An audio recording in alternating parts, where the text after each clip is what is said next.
ನೀವೆಲ್ಲರೂ ಮುಂದೆ ಬಹಳ ದೊಡ್ಡ ಗಣ್ಯ ವ್ಯಕ್ತಿಗಳಾಗ್ಬೇಕು. ಯಾರೋ ಮಾತಾಡ್ತಾರೆ ಅಂದ್ರೆ ಕೇಳಿಸ್ಕೊಳ್ತಕ್ಕಂಥ ವ್ಯವಧಾನವನ್ನು ಬೆಳೆಸ್ಕೊಳ್ಬೇಕು. ಅವಾಗ ಮಾತ್ರ ನೀವೇನು ಸಾಧನೆ ಮಾಡಕ್ ಸಾಧ್ಯ. ಸಾಧನೆ ಸುಮ್ಮನೆ ಅಲ್ಲ, ಅಷ್ಟು ಸುಲಭ ಅಲ್ಲ. ನೀವ್ ಯಾರು ಕೇಳಿಸ್ಕೊಳಕ್ಕೆ ತಯಾರಿಲ್ಲ. ನಾನು ಅವಾಗಿಂದ ಅಬ್ಸರ್ವ್ ಮಾಡ್ತಾ ಇದ್ದೀನಿ. ಕಾಟಾಚಾರ ಕೂತಿದ್ಯಾ?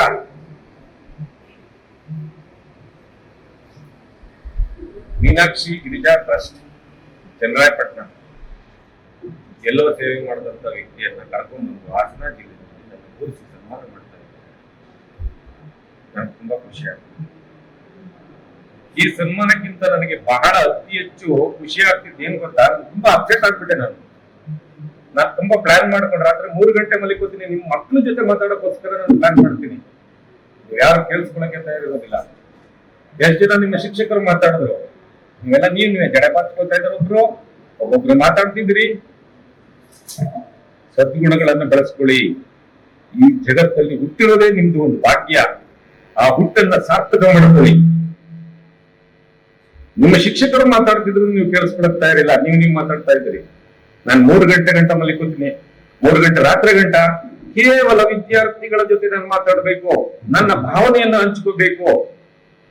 ಸಹಾಯ ಅಂದ್ರೆ ಏನು, ಏನಕ್ಕೆ ಸಹಾಯ ಮಾಡಬೇಕು, ಸಮಾಜ ಸೇವೆಯನ್ನ ನನಗಿಂತ ಕಷ್ಟದಲ್ಲಿರೋರಿಗೆ ನಾನು ಯಾಕೆ ಸ್ಪಂದಿಸ್ಬೇಕು, ಯಾವ ವಸ್ತುವನ್ನು ನಾನು ಮುಂದೆ ಇಟ್ಟುಕೊಂಡು ಆ ಸಹಾಯವನ್ನು ಮಾಡ್ತಿದ್ದೀನಿ.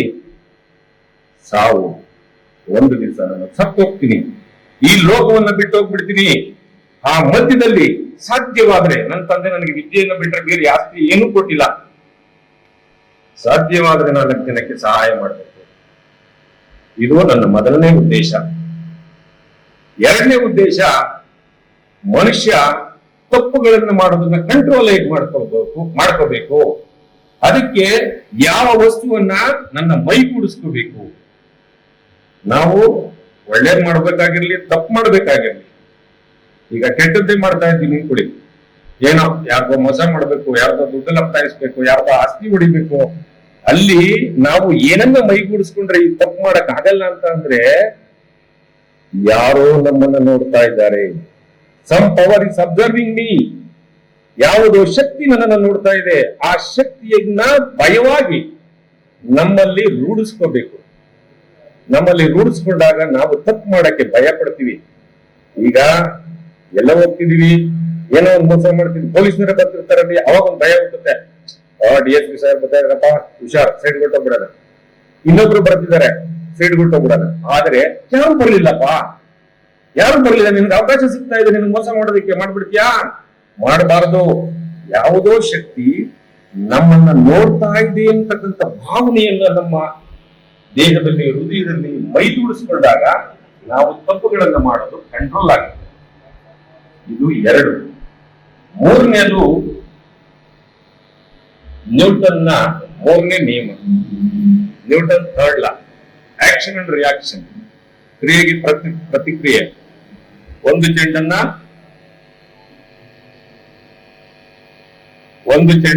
ನನ್ನ ಶಕ್ತಿಯಿಂದ ಒಂದು ಗೋಡೆಗೆ ಎಷ್ಟು ಹೊಡಿತೀನೋ ಅದೇ ಶಕ್ತಿ ನನ್ನ ಕೈಗೆ ಬರುತ್ತೆ. ಅಂದ್ರೆ ನಾನೇನು ಅದನ್ನ ರೂಢಿಸ್ಕೊಂಡೆ, ನಾನು ಯಾವ ರೀತಿ ಅದನ್ನ ಸ್ವೀಕಾರ ಮಾಡ್ಕೊಂಡೆ ಅಂತ ಅಂದ್ರೆ, if I am doing a good, ನಾನೇನಾದ್ರೂ ಒಳ್ಳೇದು ಮಾಡಿದ್ರೆ ಖಂಡಿತವಾಗ್ಲಿ ನನ್ನ ಕೈಗೆ ವಾಪಸ್ ಬರುತ್ತೆ. If I am doing a bad, ಆ ಬ್ಯಾಡೇ ನನ್ನ ಕೈಗೆ ಬರುತ್ತೆ. ಈ ಪ್ರಿನ್ಸಿಪಾಲ್ಗಳನ್ನ ಇಟ್ಕೊಂಡು ನಾನು ಜೀವನವನ್ನ ನಡೆಸ್ಕೊಂಡು ಬಂದೆ. ಇದ್ರ ಮಧ್ಯದಲ್ಲಿ ಸಹಾಯ ಮಾಡ್ತಾ ಇದ್ದಾರೆ ಜನಕ್ಕೆ, ಯಾವುದೋ ಸ್ಕೂಲ್ಗೆ ಸಹಾಯ ಮಾಡ್ತಾರೆ, ಏನು ಮಾಡ್ತಾರೆ ಅಂದ್ರೆ, ನಾನು ದೊಡ್ಡ ಸಿರಿವಂತನಲ್ಲ. ನಾನೊಬ್ಬ ಸಾಮಾನ್ಯ ಕುಟುಂಬದಲ್ಲಿ, ನನ್ನ ತಂದೆ KSRTC ಕಂಡಕ್ಟರ್. ನಾವು 4 ಜನ ಮಕ್ಕಳು, ಹಿರಿಯೋಳು ನಮ್ಮ ಅಕ್ಕ, 3 ಜನ ಗಂಡು ಮಕ್ಕಳು, ಒಬ್ರು ಅಸಿಸ್ಟೆಂಟ್ ಇಂಜಿನಿಯರ್ ಆಗಿದ್ದಾರೆ, ನಾನು ಡಿಗ್ರಿ ಮಾಡಿದ್ದೀನಿ, ಇನ್ನೊಬ್ರು ಲಾಯರ್ LLB ಓದಿದ್ದಾರೆ. ನಮ್ಮ ತಂದೆ ಒಂದು ಸಾಮಾನ್ಯ ಕೆಲಸದಲ್ಲಿ ಇದ್ಕೊಂಡು ನಮ್ಮ 3 ಮಕ್ಕಳಿಗೂ ಯಾರು ಕಲಿಯಕ್ಕಾಗದೇ ಇರತಕ್ಕಂಥ ಆಸ್ತಿಯನ್ನ ಕೊಟ್ಟು ಹೊರಟೋಗ್ಬಿಟ್ಟು. ನಾನು ಯಾವ ಆಸ್ತಿವಂತನಾಗ್ಲಿ ಸಿರಿವಂತನಾಗ್ಲಿ ಅಲ್ಲ, ಆದ್ರೆ ನಾನು ತುಂಬಾ ದೊಡ್ಡ ಆಸ್ತಿಯನ್ನು ಸಂಪಾದನೆ ಮಾಡಿದ್ದೀನಿ. ನನ್ನ ಜಿಲ್ಲೆನಲ್ಲಿ, ಹಾಸನ ಜಿಲ್ಲೆನಲ್ಲಿ, ಕರ್ನಾಟಕ ರಾಜ್ಯದಲ್ಲಿ, ಈ ದೇಶದಲ್ಲಿ, ವಿದೇಶದಲ್ಲಿ ಸ್ನೇಹ ಬೆಳಗುವನ್ನ ಸಂಪಾದನೆ ಮಾಡಿದ್ದೀನಿ. ಎಲ್ಲೋ ಯಾವುದೋ ಒಂದರಷ್ಟು ಸಹಾಯ ಮಾಡಬೇಕು, ಅದೇನೋ ಆಗಿದೆ, ನನ್ನ ಸ್ನೇಹಿತರ ಹತ್ರ ನಾನು ಶೇರ್ ಮಾಡ್ತೀನಿ, ಹಂಚ್ಕೋತೀನಿ. ಎಲ್ಲ ಸಿರಿವಂತರೇ ಅವರೆಲ್ಲ. ಹಂಚ್ಕೊಂಡಾಗ ನನ್ನ ಸ್ನೇಹಿತರು ಹೃದಯಪೂರ್ವಕವಾಗಿ ನನಗೆ ಕಳಿಸ್ಬಿಡ್ತಾರೆ, ಜನ ಹೋಗು, ನೀನು ಅವ್ರಿಗೆ ಹೋಗಿ ನೆರವು ಮಾಡು ಅಂತ ಸ್ನೇಹವನ್ನ ಸಂಪಾದನೆ ಮಾಡಿಕೊಂಡು ನಿಜವಾಗ್ಲೂ ನಾನು ಇವತ್ತೇನಾದ್ರೂ ಸೋಷಿಯಲ್ ಸರ್ವಿಸ್ ಮಾಡ್ತಾ ಇದ್ದೀನಿ, ಇದಕ್ಕೆ ಬೇಸ್ ನನ್ನ ಸ್ನೇಹಿತರು. ಅವರು ತುಂಬ ಹೃದಯದಿಂದ ನನಗೆ ಸಹಾಯ ಮಾಡ್ತಾರೆ, ವಿದೇಶದಿಂದನೂ ಕಳಿಸ್ತಾರೆ. ಯಾರೋ ಏನೋ ಸಮಸ್ಯೆ ಅವ್ರು ಹೋಗಿ ನಾನು ಸ್ಪಂದಿಸ್ತೀನಿ, ಹಾಸ್ಪಿಟ್ಲು ಇನ್ನೊಂದು. ಮತ್ತೆ ಇದಲ್ದೇನೆ ಒಂದು ತಾಲೂಕು, ಒಂದು ಜಿಲ್ಲೆನಲ್ಲಿ 10 ಜನ ನಾನು ಉತ್ತಮವಾದಂತ ಸ್ನೇಹಿತರನ್ನ ಸಂಪಾದನೆ. ನಾನು ಇವಾಗ ಎಲ್ಲೋ ಇರ್ತೀನಿ, ಇಲ್ಲೇನೋ ಆಗ್ಬಿಡುತ್ತೆ, ದಿಢೀರ್ನ ಬರಕಂತ ದೇವ್ರ ಭಗವಂತ ಆಗಲ್ಲ. ಹಾಗೆ ನನ್ನ ಗೆಳೆಯರನ್ನ ಸಂಪಾದನೆ ಮಾಡ್ಕೊಂಡಿರ್ಬೇಕು ಆ ಪರಿಸರದಲ್ಲಿ. ಅವ್ರಿಗೊಂದು ಫೋನ್ ಮಾಡಿ, ನೋಡಿ ಪ್ರಕಾಶ್, ಹಾಸನಲ್ಲಿ ಏನೋ ಸಮಸ್ಯೆ ಆಗಿದೆ, ನಾನು ಇದ್ದೀನಿ, ದಯಮಾಡಿ ನೀವು ಹೋಗಿ ಅಲ್ಲಿ ಅಟೆಂಡ್ ಮಾಡಿ, ಅವ್ರಿಗೇನೋ ನೀವು ಸಹಕಾರ ಮಾಡಿ. ತಕ್ಷಣ ಹೋಗ್ತಾರೆ ಪ್ರಕಾಶ್, ಹೋಗಿ ಅವ್ರು ಬಂದಿದ್ದಾರೆ ಇಲ್ಲಿ, ನಾನು ಹೇಳಿದ ಎಲ್ಲಾ ಸಹಾಯಗಳನ್ನು ಮಾಡಿದ್ದಾರೆ ಆ ವ್ಯಕ್ತಿ.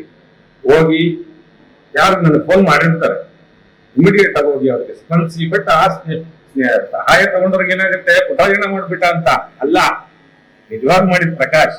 ಆದ್ರೆ ಪ್ರಕಾಶ್ನ ನಾನು ಸಂಪಾದನೆ ಮಾಡಿದ್ದೀನಿ, ಪ್ರೀತಿಯಿಂದ ಅವ್ರನ್ನ ಕಳಿಸಿದ್ದೀನಿ, ನನ್ನ ಸಮಯಕ್ಕೆ ಬರ್ತಾರೆ, ನನ್ನ ಸಮಯದಲ್ಲಿ ಹೋಗಿ ಸಹಾಯ ಮಾಡ್ತಾರೆ. ನೀವೆಲ್ಲ ತಾಯಿ, ನೀವೆಲ್ಲ ಮುಂದೆ ಬಹಳ ದೊಡ್ಡ ವ್ಯಕ್ತಿಗಳಾಗ್ಬೇಕು, ಸುಲಭ ಅಲ್ಲ. ಸುಮ್ಮನೆ ಇಲ್ಲೇನೋ ಬಂದು ಮಾತಾಡ್ತಾರೆ ಅಂತ ಅಂದ್ರೆ ಅಷ್ಟು ಸುಲಭ ಅಲ್ಲ. ಮಾಡಿ ನೋಡಿದ್ರೆ ಗೊತ್ತಾಗೋದು, ಎಕ್ಸ್ಪೀರಿಯನ್ಸ್ ಅನುಭವ ಆದ್ರೆ ಗೊತ್ತಾಗುತ್ತೆ ನಿಮ್ಗೆ ಆ ಕಷ್ಟ ಏನು ಅಂದ್ಬಿಟ್ಟು ಅಂತ. ಸಾಹೇಬ್ರು ಬಂದು ಕುತ್ಕೊಂಡಿದ್ದಾರೆ, ಸುಮ್ಮನೆ ಬಂದು ಕುತ್ಕೊಂಡಿಲ್ಲ. ನಿಮ್ಮನ್ನೆಲ್ಲ ಪ್ರಚೋದನೆ ಮಾಡಕ್ಕೆ ನಮ್ಮಂತರಿಗೆ ಇಲ್ಲಿ ಸನ್ಮಾನ ಮಾಡ್ತಾರೆ.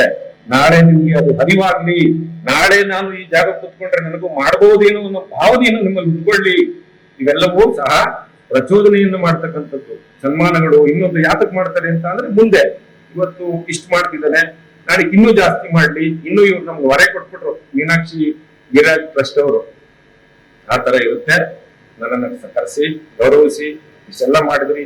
ಮುಂದೆನೂ ಸಹ ನಾನು ಇದೇ ರೀತಿ ಸೇವೆಯನ್ನ ಮಾಡಿಕೊಂಡು, ಹಾಸನ ಜಿಲ್ಲೆಯಲ್ಲಿ ನಾನು ಆಕ್ಚುಲಿ ಏನೋ ಅಂತ ಸೇವೆ ಮಾಡಿಲ್ಲ.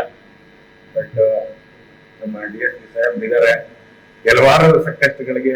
ಈಗ ರೈತರು ಏನು ಟ್ರ್ಯಾಕ್ಟರ್ ತಗೊಂಡು ಹೋಗ್ತಾರೆ, ಲಾರಿ ತಗೊಂಡು ಹೋಗ್ತಾರೆ, ಏನೋ ಬೈ ಮಿಸ್ಟೇಕ್ ಆಗಿರುತ್ತೆ, ಸಾಹೇಬ್ರು ಫೋನ್ ಮಾಡಿ ರಿಕ್ವೆಸ್ಟ್ ಮಾಡಿದ್ರೆ ಕಾನೂನು ಪ್ರಕಾರ ಏನಾದ್ರು ಸಹಾಯ ಮಾಡಿ, ಬಹಳಷ್ಟು ಸಹಾಯ ಮಾಡಿದ್ದಾರೆ. ಆಯ್ತು ಪುಟ್ಟ ಜನ, ಮತ್ತೆ ತಪ್ಪು ಮಾಡಬಾರ್ದು, ಅವ್ರು ಇನ್ನೊಂದ್ಸರಿ ಹೇಳಿ ಒಂದು ಎಕ್ಸ್ಕ್ಯೂಸ್ ಕೊಡ್ತೀನಿ ನಾನು ಅಂದ್ಬಿಟ್ಟು ಸಾಕಷ್ಟು ಸಹಾಯನ ನನ್ನ ಸಾಹೇಬರು ನನಗೆ ಮಾಡ್ಕೊಟ್ಟಿದ್ದಾರೆ. ಸೊ ಈ ತರ ಅಧಿಕಾರಿಗಳ ವರ್ಗದಲ್ಲೂ ಸಹ ನಾನು ಬಹಳ ಪ್ರೀತಿಯಿಂದ ಅವರ ಹೃದಯನ ಗೆದ್ದು, ಏನೋ ಒಂದು ಹೇಳ್ತೀವಿ ಅವ್ರು ಕೇಳ್ತಾರೆ ಅಂದ್ರೆ ನಾವು ಅವರ ಮನಸ್ಸನ್ನ ಗೆಲ್ಬೇಕು, ಅವರ ಹೃದಯನ ಗೆಲ್ಬೇಕು. ಆಯ್ತು ಪುಟ್ಟಣ ಬಿಡು, ಆಯ್ತು ನೀನ್ ಹೇಳಿದ್ಯಾ, ಇನ್ನೊಂದ್ಸರಿ ಅವ್ರು ತಪ್ಪು ಮಾಡಬಾರ್ದು, ಹೇಳಿ ಕಳಿಸು ಅನ್ನೋ ರೀತಿಯಲ್ಲಿ ನಮ್ಗೆ ಸಹಾಯ ಮಾಡಿದ್ದಾರೆ. ಅಂದ್ರೆ ಒಂದು ಏನೋ ಒಂದು ಮಾಡ್ತೀವಿ ಅಂದ್ರೆ ಒಬ್ಬ ವ್ಯಕ್ತಿಯಿಂದ ಮಾಡೋಕ್ಕೆ ಸಾಧ್ಯವೇ ಇಲ್ಲ. ನನ್ನ ಸುತ್ತಲಿನ ಸ್ನೇಹಿತರು, ಅಧಿಕಾರಿಗಳು, ವರ್ಗದವರು, ನಮ್ಮವರು ಸಹಾಯ ಕೊಟ್ಟು ನಮ್ಮ ಪುಷಪ್ ಮಾಡಿದ್ರೆ ಮಾತ್ರ ಮಾಡಕ್ ಸಾಧ್ಯ. ನಾನೇನೋ ಮಾಡಿಬಿಡ್ತೀನಿ, ನನ್ನ ಕೈಲಿಂದ ಆಗುತ್ತೆ, ಇದೆಲ್ಲ ಅಸಾಧ್ಯ. ದಯಮಾಡಿ ವಿದ್ಯಾರ್ಥಿಗಳು ತುಂಬಾ ಚೆನ್ನಾಗಿ ಓದ್ಬೇಕು, ವಿದ್ಯಾವಂತರಾಗ್ಬೇಕು. ಈ ದೇಶದ ಸಂಪತ್ತು ಅದು ಮಾತ್ರ. ನಿಮಗೆ ಗೊತ್ತಿಲ್ಲ, ನನ್ನ ಬಗ್ಗೆ ತಿಳ್ಕೊಳ್ಳಿ. ನನಗೆ ಒಂದೇ ಒಂದು ಆಸ್ತಿ, ವಿದ್ಯೆ, ಅದನ್ನ ಇಟ್ಕೊಂಡು ನಾನು ಬದುಕನ್ನು ಮಾಡ್ತಿದ್ದೀನಿ. ನಮ್ಮ ತಂದೆ ಕೊಟ್ಟೋಗಿದ್ದು ಅಷ್ಟೇ. ನನ್ನ ತಂದೆ ಏನೋ ಆಸ್ತಿ ಮಾಡಿಲ್ಲ. ನಾವು ತುಂಬಾ ಬಡ ಕುಟುಂಬದಲ್ಲಿ ಬಂದವರು. ನನಗೆ ಗೊತ್ತು ಅವತ್ತಿನ ಕಷ್ಟ ಏನು ಅಂತ. ಆ ಕಷ್ಟ ಗೊತ್ತಿದ್ರಿಂದನೇ ಯಾರಾದ್ರೂ ಸಿಕ್ಕಿದ್ರೆ, ಯಾರಾದ್ರೂ ಕೇಳ್ಕೊಂಡ್ಬಂದ್ರು, ಅಥವಾ ನನಗೆ ಗೊತ್ತಾದ್ರೂ ಸಹ ನಾನು ಅವ್ರ ಹತ್ರಕ್ಕೆ ಹೋಗಿ, ಅವ್ರ ಮನೆಗೆ ಹೋಗಿ ನಿಮ್ ಕಷ್ಟ ಏನು ಎಲ್ಲ ವಿಚಾರಣೆ ಮಾಡಿ ನಾನು ಸ್ಪಂದಿಸ್ತೀನಿ. ಈ ವಿಚಾರವಾಗಿ ನನಗೆ ಸನ್ಮಾನ ಮಾಡಿ ಸತ್ಕಾರ ಮಾಡಿದ್ದಾರೆ. ನನಗೆ ತುಂಬಾ ಖುಷಿ ಆಯ್ತು, ಎನರ್ಜಿ ಬಂತು. ಇನ್ನು ಮುಂದೆ ಸಹ ನಾನು ಎಲ್ಲಾ ರೀತಿ ಮಾಡ್ತಕ್ಕಂಥ ಸಮಾಜ ಸೇವೆ ಮಾಡ್ತೀನಿ. ನನ್ನ ಬದುಕು ಉಸಿರು ಇರೋವರೆಗೂ ಮಾಡ್ತಕ್ಕಂಥ ಪ್ರಯತ್ನವನ್ನು ನಾನು ಮಾಡ್ತೀನಿ. ಧನ್ಯವಾದಗಳು. ನಮ್ಮ ಯೂಟ್ಯೂಬ್ ಚಾನೆಲ್ನ ಸಬ್ಸ್ಕ್ರೈಬ್ ಆಗಿ, ಲೈಕ್ ಮಾಡಿ, ಪಕ್ಕದಲ್ಲಿ ಕಾಣಿಸೋ ಬೆಲ್ ಐಕನ್ನ ಕ್ಲಿಕ್ ಮಾಡಿ.